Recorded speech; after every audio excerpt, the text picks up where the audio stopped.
সংসারে আমাদের জীবনে যখন কোনো সুখ বা দুঃখ আসে, তার জন্য আমরা কাউকে না কাউকে অবশ্যই দায়ী করে থাকি, তাই না? এই ব্যক্তি আমাদের সাথে এরকম কাজ করেছেন, তাই আমার সাথে এমন হলো। ওই ব্যক্তি যদি এমনটা না করতেন, তাহলে আজ আমি ওই স্থানে পৌঁছতে পারতাম। সবই আপনার দৃষ্টিভঙ্গির ওপর নির্ভরশীল, আর যদি আপনার দৃষ্টিভঙ্গি এমন হয়, তাহলে তা অনুচিত।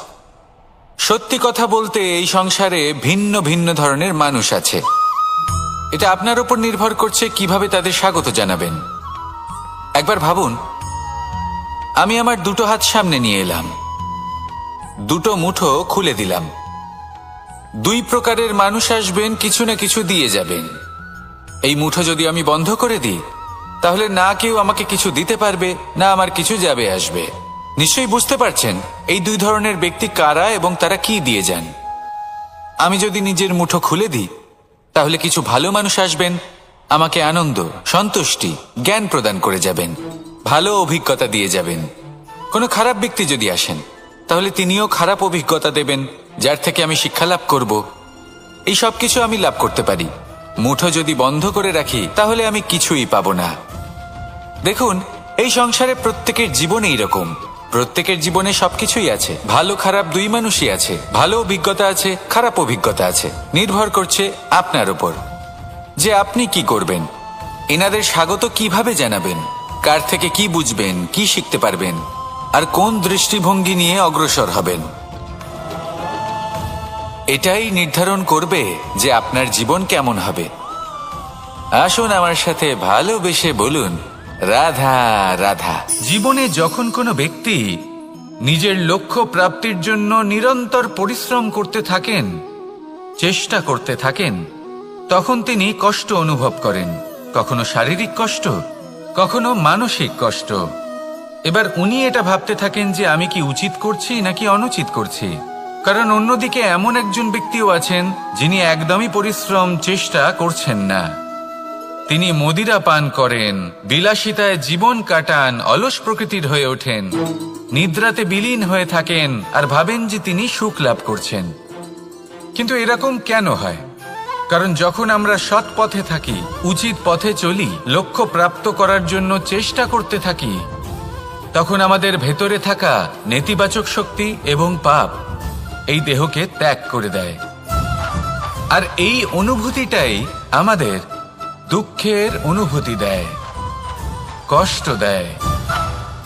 এবার সেখানে যদি আমরা কুপথে চলি, অনুচিত পথে চলতে থাকি, তাহলে আমাদের ভেতরে থাকা পুণ্য এবং ধনাত্মক শক্তি আমাদের দেহ ত্যাগ করে দেয়। আর এই অনুভূতির কারণেই আমরা সুখ অনুভব করি। কিন্তু কখনো ভাববেন যে এই সুখ বেশি সময় পর্যন্ত থাকে না। সেই জন্য সবসময় মনে রাখবেন, যদি আপনি জানেন যে এটাই আপনার লক্ষ্য, এটাই উচিত পথ, শুভ পথ, তাতে নিরন্তরভাবে এগিয়ে যেতে চেষ্টা করতে থাকুন। এই কষ্ট আপনাকে সুখের পরাকাষ্ঠায় কখন পৌঁছে দেবে তা আপনি জানতেই পারবেন না। আসুন আমার সাথে ভালোবেসে বলুন, রাধা রাধা। প্রত্যেক মানুষ নিজের জীবনে হীরক তথা হীরে এবং দর্পণ এই দুই দেখেছেন। এই দুই হলো সাদা এবং এরা দুজনেই আলোর প্রতিফলন ঘটায় এবং এরা দুজনেই উজ্জ্বল হয়ে ওঠে। আপনি হয়তো মনে মনে ভাবছেন যে এটা কি ধরনের তুলনা করছি। একটা হীরে তো রত্ন, তার মূল্য দর্পণের থেকে অনেক গুণ বেশি। কিন্তু হীরে থাকাতে দর্পণের মূল্য কিন্তু কোনো অংশে কমে যায় না, তাই না? মানুষ যখন হীরে নিজের হাতে নেয়, তখন সবার আগে কি খোঁজে? দর্পণ, যাতে তার মধ্যে দিয়ে দেখে সে বুঝতে পারে যে সেই হীরে আদৌ তার শোভাবর্ধন করছে কিনা, তাকে ভালো দেখাচ্ছে কিনা, প্রসাধনের জন্য সেটা ব্যবহার করা ঠিক হবে কিনা। অর্থাৎ হীরের উপস্থিতিতে দর্পণের গুরুত্ব কম হলো না। দর্পণের কারণে হীরের মূল্য বোঝা গেল। আমাদের জীবনেও ঠিক এরকমই ঘটে। আপনারা যদি সংসারে নিজের আশেপাশে দেখেন, এমন অনেক মানুষ দেখতে পাবেন যারা নিজেদের ক্ষেত্রে মহান স্থানে পৌঁছেছেন, নিপুণ এবং শ্রেষ্ঠ হয়েছেন। আর তাদের মধ্যে আপনার নিজের মনে হয় যেন আপনি হলেন দর্পণ। নিজেকে ছোট মনে করবেন না। আপনার মূল্য কম হচ্ছে না, আপনার নিজস্ব মূল্য আছে। আর যদি আপনার অস্তিত্ব না থাকে তাহলে ওনাদের অস্তিত্বের মূল্য সংসার বুঝতেই পারবে না। জীবনে সবসময় চেষ্টা করবেন যাতে আপনি আরো বেশি শ্রেষ্ঠ হয়ে উঠতে পারেন। আপনি নিজে যে স্থানে আছেন সেটাকে ছোট মনে করবেন না, তারও নিজস্ব একটা মূল্য আছে। যদি আপনি হিরে হয়ে থাকেন তাহলে অহংকার করবেন না, যদি আপনি দর্পণ হয়ে থাকেন তাহলে নিজেকে ছোট মনে করবেন না। আসুন আর আমার সাথে ভালোবেসে বলুন, রাধা রাধা। মানুষ জন্মগ্রহণ করে, তার সাথে ভয়েরও জন্ম হয়। ছোটবেলা থেকেই আমাদের মনে কোনো না কোনো প্রকারের ভয় থেকেই যায়। কেউ এই বিষয়ে ভয় পায় যে তার কোনো বস্তু তার থেকে দূরে চলে যাবে, কেউ এই বিষয়ে ভয় পায় যে আমি নিজেকে হারিয়ে ফেলব, কেউ এই ভেবে ভয় পায় যে আমার প্রিয়জনেরা তারা যেন আমার থেকে দূরে না চলে যায়, কেউ এই ভেবে ভয় পায় যে আমরা যেন পথ না হারিয়ে ফেলি, আদি ইত্যাদি। কিন্তু সত্যি কথা বলতে ভেবে দেখুন, এই ভয় বাস্তবে কি? শুধুই একটা মনস্থিতি, আর কিছুই নয়। যা কিছু আপনি জীবনে পেয়েছেন তা একদিন আপনাকে হারাতে হবে। এই জীবন হলো আপনারই, কিন্তু তাও একদিন সমাপ্ত হবে। তাই ভয় পেয়ে কি লাভ? এই ভয় শুধু আপনাকে জীবন যাপন করা থেকে বাধা দিচ্ছে, আর কিচ্ছু নয়। পথ হারিয়ে ফেললেই বুঝতে পারবেন যে নতুন পথ কিভাবে বানাতে হয়। কিছু মানুষকে জীবন থেকে হারালে তবেই আপনি বুঝবেন যে আপনার আপনজনকে। এই ভয়ের কারণে ভীত হয়ে থাকবেন না। এই তারা নক্ষত্র অন্ধকারের অভাবে গুরুত্ব হারায়। শিবকেও মহাদেব হওয়ার জন্য বিষ পান করতে হয়েছিল। প্রত্যেক পরিস্থিতি, প্রত্যেক সাফল্য আপনার পরীক্ষা নেবে, তাতে উত্তীর্ণ হওয়া হলো আপনার কর্ম। যখনই আপনি ভয় পাবেন বা সংকটের সম্মুখীন হবেন, তখন সাহসের সাথে তার সম্মুখীন হন। মনে রাখবেন, যে সম্মুখীন হতে জানে সাফল্য তার সাথে সবসময় থাকে। আসুন আর আমার সাথে ভালোবেসে বলুন, রাধা রাধা। এই সংসারে সব থেকে বেশি কোমল বস্তু হলো রেশম। এই রেশম এতটাই কোমল হয় যে এর পুরো একটা থান শুধুমাত্র একটা হাতে ধরা সম্ভব। কখনো ভেবে দেখেছেন এই রেশম কিভাবে হয়? একটি কীট তার লালার দ্বারা উৎপন্ন হয়। এই কীট সেই রেশমকে পাক দিতে থাকে, পাক দিতেই থাকে, দিতেই থাকে, আর আস্তে আস্তে তার মধ্যেই জড়িয়ে পড়ে। শেষে ওর এই সুন্দর অমূল্য সৃষ্টি রেশমের এই সুতো, তার নির্মাণ কার্য পূর্ণ হয়। কিন্তু তাতেই ও নিজে বন্দী হয়ে যায়। নিজেরই মায়াজালের এই বন্দী গৃহে নিজেই ফেঁসে যায়। এবার এই সুতোকে ব্যবহারযোগ্য করে তোলার জন্য এই কীটগুলিকে এই কবচের সাথেই ফুটন্ত জলে ফেলে দেওয়া হয়। এই সংসারে যদি আমাদের স্বপ্ন এই সংসারের দুঃখ হরণ করার জন্য, এই সংসারে সুখ বিতরণ করার জন্য হয়, তবেই আমাদের প্রগতি সম্ভব। যদি আমাদের এই স্বপ্ন শুধুই আমাদের এবং আমাদের স্বার্থ সিদ্ধির জন্য হয়, তাহলে এই স্বপ্ন আমাদের অন্ধ করে দেবে, আমাদের অন্ধকারের পথে নিয়ে যাবে, আর আমরাও সেই কীটের মতো হয়ে যাব। নিজেদেরই মায়াজালে আমরা নিজেই ফেঁসে যাব, আর শেষে আমরা যদি কিছু লাভ করি তা হবে একাকিত্ব, অন্ধকারময় মৃত্যু। তাই স্বপ্ন অবশ্যই দেখুন, কিন্তু এমনভাবে স্বপ্ন দেখবেন না যে তার এই বন্দিগৃহে আপনি নিজেই ফেঁসে গেলেন। স্বপ্ন দেখুন পরোপকারের, পরমার্থের, সবাইকে উদ্ধারের, অন্ধকারের নয়। তবেই কল্যাণ হবে, আর তবেই এই হৃদয় প্রসন্ন হয়ে বলবে, রাধা রাধা। মানুষ যখন এই সংসারে প্রবেশ করে, অর্থাৎ জন্মগ্রহণ করে, তখন নিশ্চিন্তে থাকে, আনন্দে থাকে। কিন্তু যেই মাত্র তার মধ্যে বোধশক্তি আসে, তখন সে চিন্তা করতে শুরু করে। চিন্তা ভবিষ্যতের, সেই সমস্ত বিষয় নিয়ে চিন্তা করে যা ওর হাতে নেই। তারপর বড় হয়, বিবাহ সম্পন্ন হয়, গৃহস্থ জীবন যাপন করে, তারপর আবার চিন্তায় মগ্ন হয়ে যায়। ভাবে, এই যে আমার পরিবার, আমি কি ঠিকমতো তার খেয়াল রাখতে পারছি? কাল যখন আমি এই সংসার থেকে চলে যাব, তখন আমার এই পরিবারের দেখাশোনা কে করবে? শেষ পর্যন্ত এই পরিবার তো আমারই উত্তরদায়িত্ব। যাক, আপনাকে একটা প্রশ্ন করি। এই সংসারে আসার পূর্বে আপনি কি এই প্রশ্ন করেছিলেন, এটা ভেবেছিলেন যে আমাকে ছাড়া এই সংসার কিভাবে চলবে? করেননি, তাই তো? তাই আপনার এটা নিয়ে দুশ্চিন্তা করার প্রয়োজন নেই যে আপনি যখন এই সংসার ত্যাগ করে চলে যাবেন তখন কি হবে। আপনি যখন ছিলেন না তখনও এই সংসার চলছিল, আপনি যখন এই সংসার ত্যাগ করবেন তখনও এই সংসার চলতে থাকবে। যদি কোনো বিষয়ের প্রভাব থাকে তা হলো আপনার আজকের তথা বর্তমানের কর্ম, অর্থাৎ আজ আপনি কি করছেন, কার জন্য মঙ্গল করছেন, কাকে প্রেরণা দিচ্ছেন, কাকে সাহায্য করছেন, কোন উদাহরণ প্রস্তুত করছেন। আপনি এই সংসারে যে ছবি অঙ্কন করবেন সংসার সেটাই মনে রাখবে। তাহলে শুধু সৎকর্ম করুন, মঙ্গল করতে থাকুন, আর আমার সাথে ভালোবেসে বলুন রাধা রাধা। একবার একটা শেয়াল বনে বিচরণ করছিল। ও একটা ছোট্ট শাবক দেখতে পেল। ও ভাবলো আজ একেই আমি খাবার হিসেবে গ্রহণ করব। আশেপাশে দেখলেও কেউ দেখছে না তো, কেউ ছিল না, আর সেই শাবকের ওপর আক্রমণ করলো, যা হলো একটা ঘোর অপরাধ। বনের নিয়ম অনুসারে আপনি কখনোই শাবকের ওপর আক্রমণ করতে পারেন না। তারপর এই খবরটা যখন রাজা সিংহ জানতে পারলেন, সভার আয়োজন করলেন। কিন্তু সেখানে শেয়াল বলল, আমি তো এরকম কিছু করিনি। কিন্তু যদি আপনি এরকম বলেন, কোনো প্রমাণ দিন, এর কোনো সাক্ষী আছে? তখন রাজা সিংহ পেঁচাকে ডেকে পাঠালেন, যে সেই মুহূর্তে বৃক্ষের শাখার ওপর বসেছিল, সে সব কিছু দেখেছিল। পেঁচা সব সত্যি কথা বলল, আর শেয়ালকে মৃত্যুদণ্ড দেয়া হলো। এবার এই কাহিনী আমি আপনাকে কেন শোনালাম? কারণ মানুষও কখনো কখনো এরকম কর্ম করেন যা শিয়াল করেছে। এটা ভাবেন কেউ দেখছে না, যখন আমি অনুচিত কর্ম করতেই পারি। কিন্তু না, আপনি যাই করুন না কেন, কেউ না কেউ অবশ্যই তা দেখছে। কোনো ব্যক্তি না হলেও কোনো প্রাণী, না হলে কোনো যক্ষ বা দেব বা প্রেত। যদি এনারা কেউ না দেখেন, তাহলে ধরিত্রী মাতা দেখেন, যেখানে দাঁড়িয়ে আপনি সেই কর্ম করছেন, তাই না? তাই একটা কথা সবসময় মনে রাখবেন, কে দেখছেন কে দেখছেন না সেই বিষয়ে ভাবা ছেড়ে দিন। এটা খুব সহজ কথা। আপনি যদি উচিত কর্ম করেন, উচিত ফল পাবেন। যদি অনুচিত কর্ম করেন, তাহলে আপনি অনুচিত ফল অবশ্যই পাবেন।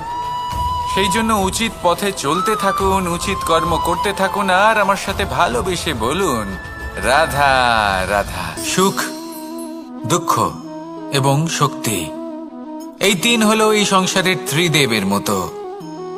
আমাদের জীবনে যা কিছু ঘটছে এই তিনটির ভিত্তির উপরেই হচ্ছে।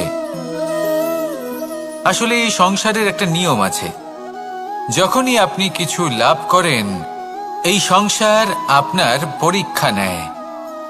এটা জানার জন্য আপনার পরীক্ষা নেয় যে আপনি যা কিছুই লাভ করেছেন, আপনি কি আদৌ সেটার যোগ্য কিনা। ঠিক সেইভাবেই এই সুখ, দুঃখ এবং শক্তি আপনার পরীক্ষা নিয়ে থাকে। যখন সুখ আসে তখন সে আপনার পরীক্ষা নেয় যে আপনার মধ্যে অহংবোধ জাগ্রত হয়নি তো। যদি অহংবোধ চলে আসে তাহলে সুখ সেখানেই সঙ্গ ত্যাগ করে। দুঃখ আপনার ধৈর্যের পরীক্ষা নিতে থাকে, আর যদি আপনার মধ্যে ধৈর্য না থাকে তাহলে এটা আপনাকে আরো বেশি দুঃখের গভীর অন্ধকারে ঠেলে দেবে। সেখানে শক্তি পরীক্ষা নেয় আপনার বিনম্রতার। যদি আপনি বিনম্র না হন, তাহলে হয় এই শক্তি আপনার সঙ্গ ত্যাগ করবে, নয় এই শক্তি বিনম্রতার অভাবে আপনার পতনের কারণ হতে পারে। এই সংসারে যে কোনো ব্যক্তি যিনি এই পরীক্ষায় উত্তীর্ণ হয়ে থাকেন, এই জীবনে তিনি সাফল্য লাভ করেন। আসুন আমার সাথে ভালোবেসে বলুন রাধা রাধা। আমি মনুষ্য রূপে জন্ম নিয়েছি এবং সমস্ত কর্ম এই রূপেই করেছি। কিন্তু আশ্চর্যের বিষয় হলো যে আজও মানুষ আসেন এবং হাত জোড় করে প্রার্থনা করেন যেন আমি ওনাদের সহায়তা করি। আপনাদের একটা কথা বলতে চাই, আমি সকলকে সাহায্য করতে পারবো না, কিন্তু আমি শিক্ষা অবশ্যই দিতে পারবো, জ্ঞান প্রদান করতে পারবো। এমন কিছু জ্ঞান যার ভিত্তিতে মানুষ যা চাইবেন তাই লাভ করতে পারবেন, যদি সঠিক কর্ম করতে থাকেন। যখন কংসের অসুররা গোকুলে ধ্বংসলীলা চালাচ্ছিলেন তখন আমি কারোর থেকে সাহায্য চাইনি। আমি দাঁড়িয়েছিলাম এবং আমি তার বিরোধিতা করেছিলাম। সবাই বলেন যে আমি ছোট্ট একটা আঙুলে গোবর্ধন পর্বত তুলেছিলাম, কিন্তু আমি কি ওখানে একা ছিলাম? কখনোই নয়। আমার সাথে অসংখ্য গোকুলবাসী, অসংখ্য বর্ষণাবাসী ছিলেন, নিজের হাতে একটা লাঠি নিয়ে। ওনাদের মনোবল, ওনাদের আশীর্বাদ আমার সাথে ছিল। মহাভারতে আমি শুধুই শিক্ষক ছিলাম, আমি শুধুই শিক্ষা দিয়েছি। লক্ষ্য সাধন করেছে অর্জুনই, যুদ্ধ করেছে অর্জুনই এবং জয়ী হয়েছে অর্জুনই। আমি শুধুই শিক্ষা দিতে পারি। অবশেষে আপনাকে শুধু এটুকুই বুঝতে হবে যে ঈশ্বর সবকিছু করতে পারেন না, করতে হবে আপনাকে। ঈশ্বর আপনাকে আশীর্বাদ করতে পারেন যে কাজ আপনি মন থেকে করবেন সেটা অবশ্যই পূরণ হবে। সেই জন্য নিজের লক্ষ্যের পথে এগোতে থাকুন। চেতনা, বিবেক এবং পরিশ্রমের দ্বারা আপনার যা যা স্বপ্ন আছে, যা লক্ষ্য আছে, আপনি অবশ্যই লাভ করবেন। আর এই মন সুপ্রসন্ন হয়ে বলবে, রাধা রাধা। ভোজন। এই সংসারে যেই হোক না কেন, কোনো মানুষ হোক, কোনো প্রাণী হোক, কোনো কীট হোক বা কোনো বনস্পতি হোক, প্রত্যেকের জন্য ভোজন অতি আবশ্যক। কারণ ভোজন থেকেই শক্তি পাওয়া যায়, আর সেই শক্তি দিয়েই সংসারের, আমাদের জীবনের সমস্ত কার্য করা যায়। এবার এমন এক ধরনের শক্তি হয় যা শীতের ঋতুতে সূর্য থেকে আমরা পেয়ে থাকি, আর আরেক ধরনের উত্তাপ হয় যা দিয়ে ভোজন রান্না করা হয়, সুস্বাদু নানান ধরনের ভোজন। এবার অত্যন্ত গুরুত্বপূর্ণ হলো যে ব্যক্তি সেই ভোজন বানাচ্ছেন তার মানসিক পরিস্থিতি এবং সেই ব্যক্তি যিনি ভোজন গ্রহণ করছেন তার মানসিক অবস্থা। যখনই আপনি ভোজন বানাচ্ছেন তখন ভালোবাসার সাথে কাজটা করুন, ধন্যাত্মক ভাব নিয়ে, সৎ ভাবনার সাথে। কারণ আপনার এই মানসিক স্থিতি শক্তির আকারে সেই খাদ্যের সাথে মিলে মিশে যায়। আর যখনই আপনি ভোজন গ্রহণ করছেন তখন সদ্ভাবনার সাথে, প্রসন্নতার সাথে গ্রহণ করুন, ধন্যাত্মক ভাব নিয়ে। যদি আপনি প্রসন্নতার সাথে রান্না করেন, প্রসন্নতার সাথে খাদ্য গ্রহণ করেন, তাহলে আপনি প্রসন্নই থাকবেন। আর মন সুপ্রসন্ন হয়েই বলবে, রাধা রাধা। দীপাবলি আমাদের সবথেকে বড় উৎসব। শ্রীরাম রাবণকে পরাস্ত করে 14 বছরের বনবাস কাটিয়ে আবার অযোধ্যায় ফিরে এলেন অমাবস্যার রাত্রে। অযোধ্যায় সবাই খুব প্রসন্ন ছিলেন, খুবই উৎসাহিত ছিলেন। অযোধ্যায় সহস্র প্রদীপ প্রজ্বলিত করা হয়েছিল এই উৎসবে। একে আমরা দীপাবলি বলে থাকি। এবার এই বিষয়ে আমরা সকলে জানি। আপনি কি এটা জানেন যে শ্রীরাম বাস্তবে অমাবস্যার এক রাত আগেই অযোধ্যায় পৌঁছে গেছিলেন? সবার সামনে অমাবস্যার রাতে এসেছিলেন। এর কারণ কি? শ্রীরাম প্রমাণ করতে চেয়েছিলেন যে যে কোনো সময়, দিন হোক বা রাত, শুভ বা অশুভ হয় না। শুভ অশুভ কিছু থাকলে তা হলো মানুষের চিন্তা, তার ভাবনা, তার নির্বাচন আর তার কর্ম।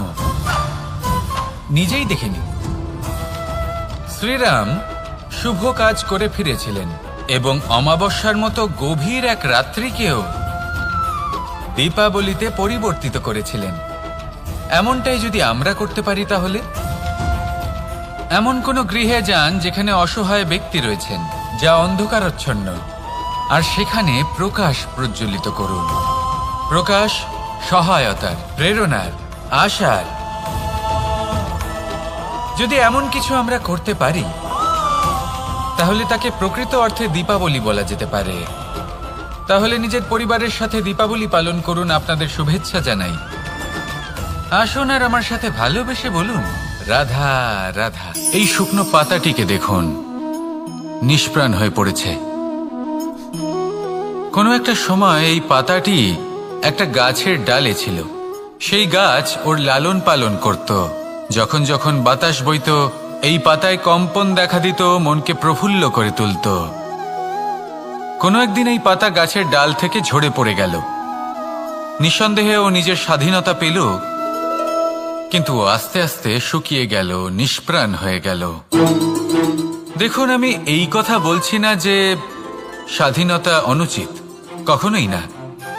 কিন্তু যে কোনো পরিস্থিতিতে স্বাধীন হতে চাওয়া এটা নিশ্চিতরূপে অনুচিত। আমরা যদি আমাদের জীবনে পরিবারের গুরুত্ব ভেবে দেখি, তাহলে এই পরিবারে যতই মতভেদ থাকুক না কেন, যতই মনোমালিন্য থাকুক না কেন, যতই বিবাদ থাকুক না কেন, এই সব মিটিয়ে নেওয়া অত্যন্ত প্রয়োজনীয়। সেই সবকিছু সমাপ্ত করা অত্যন্ত প্রয়োজনীয়। কখনো এই পরিবারকে ভাঙতে দেবেন না, কখনো এই পরিবার থেকে দূরে চলে যাবেন না। এই পরিবার হলো আমাদের জীবনের একটা অমূল্য সম্পদ, অমূল্য এক আশ্রয়, যা এই সংসারে হয়তো কোথাও আপনি পাবেন না। তাই একে আগলে রাখুন। ভেবে নিন আপনি পাতা আর আপনার পরিবার সেই গাছ। আর সংসারে আমাদের জীবনে যখন কোনো সুখ বা দুঃখ আসে, তার জন্য আমরা কাউকে না কাউকে অবশ্যই দায়ী করে থাকি, তাই না? এই ব্যক্তি আমাদের সাথে এরকম কাজ করেছেন, তাই আমার সাথে এমন হলো। ওই ব্যক্তি যদি এমনটা না করতেন, তাহলে আজ আমি ওই স্থানে পৌঁছতে পারতাম। সবই আপনার দৃষ্টিভঙ্গির ওপর নির্ভরশীল। আর যদি আপনার দৃষ্টিভঙ্গি এমন হয়, তাহলে তা অনুচিত। সত্যি কথা বলতে, এই সংসারে ভিন্ন ভিন্ন ধরনের মানুষ আছে। এটা আপনার ওপর নির্ভর করছে কিভাবে তাদের স্বাগত জানাবেন। একবার ভাবুন, আমি আমার দুটো হাত সামনে নিয়ে এলাম, দুটো মুঠো খুলে দিলাম। দুই প্রকারের মানুষ আসবেন, কিছু না কিছু দিয়ে যাবেন। এই মুঠো যদি আমি বন্ধ করে দিই, তাহলে না কেউ আমাকে কিছু দিতে পারবে, না আমার কিছু যাবে আসবে। নিশ্চয়ই বুঝতে পারছেন এই দুই ধরনের ব্যক্তি কারা এবং তারা কি দিয়ে যান। আমি যদি নিজের মুঠো খুলে দিই, তাহলে কিছু ভালো মানুষ আসবেন, আমাকে আনন্দ, সন্তুষ্টি, জ্ঞান প্রদান করে যাবেন, ভালো অভিজ্ঞতা দিয়ে যাবেন। কোনো খারাপ ব্যক্তি যদি আসেন, তাহলে তিনিও খারাপ অভিজ্ঞতা দেবেন, যার থেকে আমি শিক্ষা লাভ করব। এই সব কিছু আমি লাভ করতে পারি। মুঠো যদি বন্ধ করে রাখি, তাহলে আমি কিছুই পাবো না। দেখুন, এই সংসারে প্রত্যেকের জীবনে এইরকম। প্রত্যেকের জীবনে সবকিছুই আছে, ভালো খারাপ দুই মানুষই আছে। ভালো অভিজ্ঞতা আছে, খারাপ অভিজ্ঞতা আছে। নির্ভর করছে আপনার উপর যে আপনি কি করবেন, এনাদের স্বাগত কিভাবে জানাবেন, কার থেকে কি বুঝবেন, কি শিখতে পারবেন, আর কোন দৃষ্টিভঙ্গি নিয়ে অগ্রসর হবেন। এটাই নির্ধারণ করবে যে আপনার জীবন কেমন হবে। আসুন আমার সাথে ভালোবেসে বলুন, রাধা রাধা। জীবনে যখন কোনো ব্যক্তি নিজের লক্ষ্য প্রাপ্তির জন্য নিরন্তর পরিশ্রম করতে থাকেন, চেষ্টা করতে থাকেন, তখন তিনি কষ্ট অনুভব করেন। কখনো শারীরিক কষ্ট, কখনো মানসিক কষ্ট। এবার উনি এটা ভাবতে থাকেন যে আমি কি উচিত করছি নাকি অনুচিত করছি। কারণ অন্যদিকে এমন একজন ব্যক্তিও আছেন যিনি একদমই পরিশ্রম, চেষ্টা করছেন না। তিনি মদিরা পান করেন, বিলাসিতায় জীবন কাটান, অলস প্রকৃতির হয়ে ওঠেন, নিদ্রাতে বিলীন হয়ে থাকেন আর ভাবেন যে তিনি সুখ লাভ করছেন। কিন্তু এরকম কেন হয়? কারণ যখন আমরা সৎ পথে থাকি, উচিত পথে চলি, লক্ষ্য প্রাপ্ত করার জন্য চেষ্টা করতে থাকি, তখন আমাদের ভেতরে থাকা নেতিবাচক শক্তি এবং পাপ এই দেহকে ত্যাগ করে দেয়। আর এই অনুভূতিটাই আমাদের দুঃখের অনুভূতি দেয়, কষ্ট দেয়। এবার সেখানে যদি আমরা কুপথে চলি, অনুচিত পথে চলতে থাকি, তাহলে আমাদের ভেতরে থাকা পুণ্য এবং ধনাত্মক শক্তি আমাদের দেহ ত্যাগ করে দেয়। আর এই অনুভূতির কারণেই আমরা সুখ অনুভব করি। কিন্তু কখনো ভাববেন যে এই সুখ বেশি সময় পর্যন্ত থাকে না। সেই জন্য সবসময় মনে রাখবেন, যদি আপনি জানেন যে এটাই আপনার লক্ষ্য, এটাই উচিত পথ, শুভ পথ, তাতে নিরন্তরভাবে এগিয়ে যেতে চেষ্টা করতে থাকুন। এই কষ্ট আপনাকে সুখের পরাকাষ্ঠায় কখন পৌঁছে দেবে তা আপনি জানতেই পারবেন না। আসুন আমার সাথে ভালোবেসে বলুন, রাধা রাধা। প্রত্যেক মানুষ নিজের জীবনে হীরক তথা হীরে এবং দর্পণ এই দুই দেখেছেন এই দুই হলো সাদা এবং এরা দুজনেই আলোর প্রতিফলন ঘটায় এবং এরা দুজনেই উজ্জ্বল হয়ে ওঠে। আপনি হয়তো মনে মনে ভাবছেন যে এটা কি ধরনের তুলনা করছি। একটা হিরে তো রত্ন, তার মূল্য দর্পণের থেকে অনেক গুণ বেশি, কিন্তু হিরে থাকাতে দর্পণের মূল্য কিন্তু কোনো অংশে কমে যায় না, তাই না? মানুষ যখন হিরে নিজের হাতে নেয় তখন সবার আগে কি খোঁজে? দর্পণ, যাতে তার মধ্যে দিয়ে দেখে সে বুঝতে পারে যে সেই হিরে আদৌ তার শোভাবর্ধন করছে কিনা, তাকে ভালো দেখাচ্ছে কিনা, প্রসাধনের জন্য সেটা ব্যবহার করা ঠিক হবে কিনা। অর্থাৎ হীরের উপস্থিতিতে দর্পণের গুরুত্ব কম হলো না, দর্পণের কারণে হীরের মূল্য বোঝা গেল। আমাদের জীবনেও ঠিক এরকমই ঘটে। আপনারা যদি সংসারে নিজের আশেপাশে দেখেন, এমন অনেক মানুষ দেখতে পাবেন যারা নিজেদের ক্ষেত্রে মহান স্থানে পৌঁছেছেন, নিপুণ এবং শ্রেষ্ঠ হয়েছেন, আর তাদের মধ্যে আপনার নিজের মনে হয় যেন আপনি হলেন দর্পণ। নিজেকে ছোট মনে করবেন না।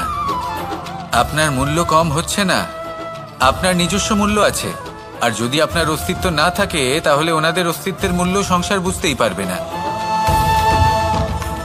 জীবনে সবসময় চেষ্টা করবেন যাতে আপনি আরো বেশি শ্রেষ্ঠ হয়ে উঠতে পারেন। আপনি নিজে যে স্থানে আছেন সেটাকে ছোট মনে করবেন না, তারও নিজস্ব একটা মূল্য আছে।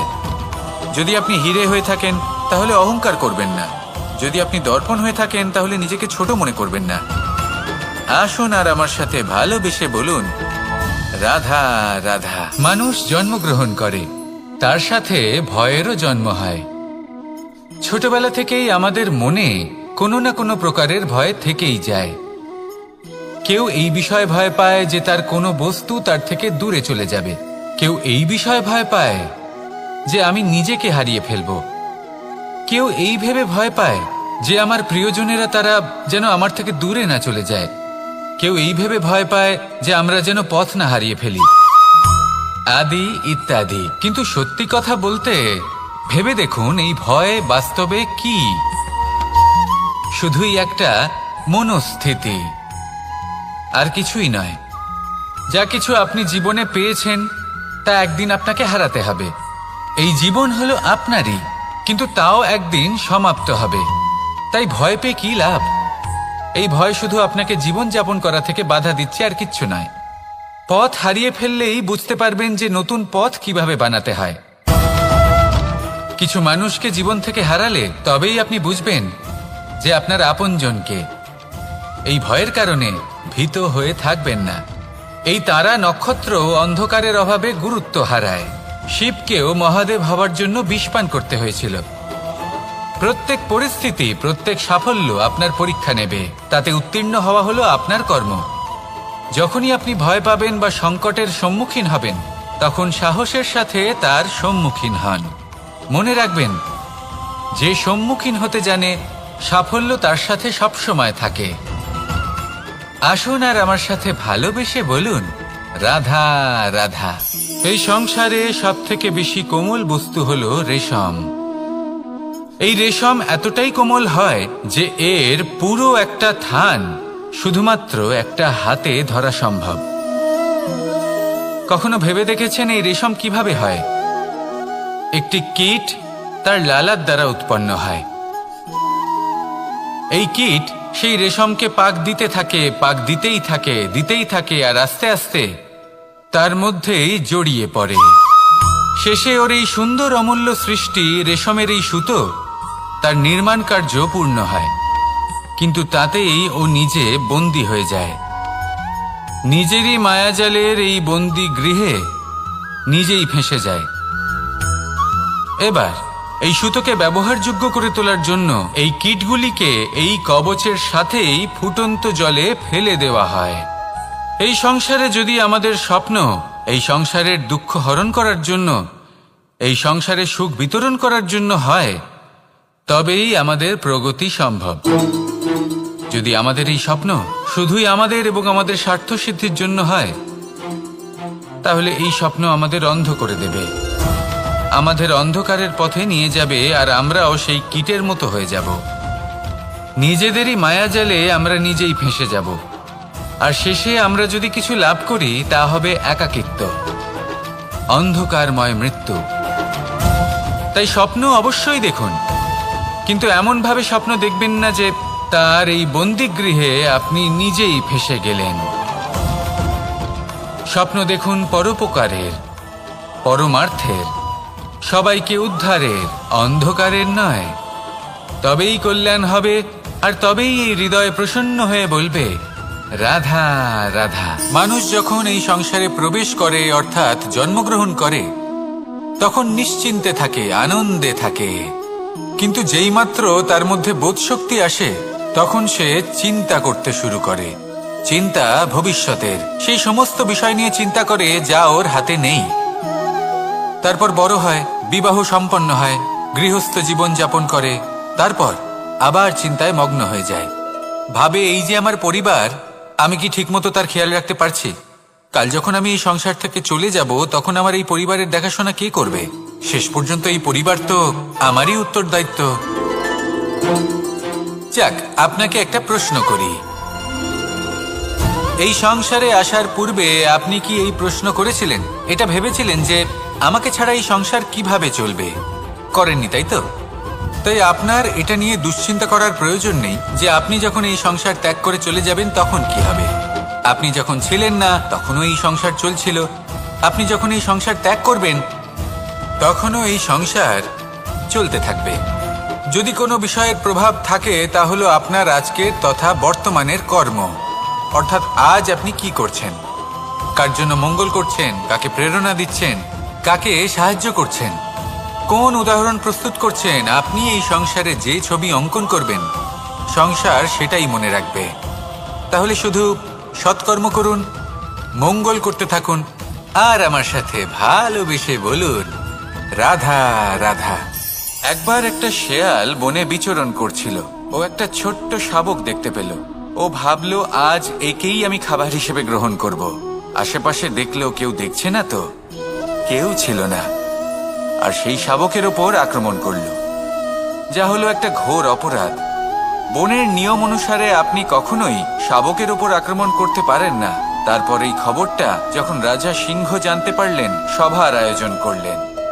কিন্তু সেখানে শেয়াল বলল, আমি তো এরকম কিছু করিনি। কিন্তু যদি আপনি এরকম বলেন, কোনো প্রমাণ দিন, এর কোনো সাক্ষী আছে? তখন রাজা সিংহ পেঁচাকে ডেকে পাঠালেন, যে সেই মুহূর্তে বৃক্ষের শাখার ওপর বসেছিল, সে সব কিছু দেখেছিল। পেঁচা সব সত্যি কথা বলল, আর শেয়ালকে মৃত্যুদণ্ড দেয়া হলো। এবার এই কাহিনী আমি আপনাকে কেন শোনালাম? কারণ মানুষও কখনো কখনো এরকম কর্ম করেন যা শিয়াল করেছে। এটা ভাবেন কেউ দেখছে না যখন আমি অনুচিত কর্ম করতেই পারি। কিন্তু না, আপনি যাই করুন না কেন কেউ না কেউ অবশ্যই তা দেখছে। কোনো ব্যক্তি না হলেও কোনো প্রাণী, না হলে কোনো যক্ষ বা দেব বা প্রেত। যদি এনারা কেউ না দেখেন তাহলে ধরিত্রী মাতা দেখেন, যেখানে দাঁড়িয়ে আপনি সেই কর্ম করছেন, তাই না? তাই একটা কথা সবসময় মনে রাখবেন, কে দেখছেন কে দেখছেন না সেই বিষয়ে ভাবা ছেড়ে দিন। এটা খুব সহজ কথা। আপনি যদি উচিত কর্ম করেন উচিত ফল পাবেন, যদি অনুচিত কর্ম করেন তাহলে আপনি অনুচিত ফল অবশ্যই পাবেন। সেই জন্য উচিত পথে চলতে থাকুন, উচিত কর্ম করতে থাকুন, আর আমার সাথে ভালোবেসে বলুন রাধা রাধা। সুখ, দুঃখ এবং শক্তি, এই তিন হলো এই সংসারের ত্রিদেবের মতো। আমাদের জীবনে যা কিছু ঘটছে এই তিনটির ভিত্তির উপরেই হচ্ছে।